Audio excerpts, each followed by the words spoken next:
గత కొద్ది రోజులుగా టాలీవుడ్ సీనియర్ హీరో మంచు మోహన్ బాబు ఇంట్లో జరుగుతున్న పరిణామాలు అందరికీ తెలిసిందే.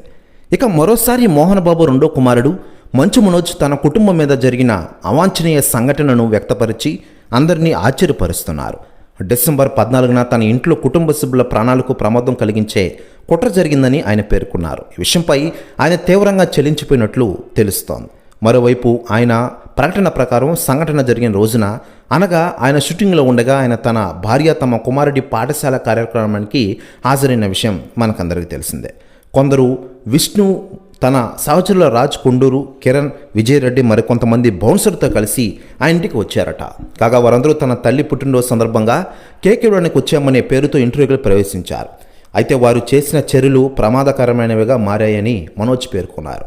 ఇంటి ప్రధాన జనరేటర్లో చక్కెర కలిపిన డీజిల్ పోసి ఉద్దేశపూర్వకంగా జనరేటర్ల పనితీరును పాడు చేశారు. దీనివల్ల రాత్రి జనరేటర్లు విఫలమై విద్యుత్ సరఫరాలో తీవ్ర ఆటంకాలు ఏర్పడాయని తెలిపారు మంచు మనోజ్. ప్రస్తుతం న్యూస్ కూడా తెగ వైరల్ అవుతుండగా లేటెస్ట్గా అందుతున్న సమాచారం ప్రకారం ఆంధ్రప్రదేశ్ డిప్యూటీ సీఎం పవన్ కళ్యాణ్ గారిని మంచు మనోజ్ షాక్ అయ్యారట. దీంతో షాక్లో ఉన్నట మోహన్ బాబు గారు.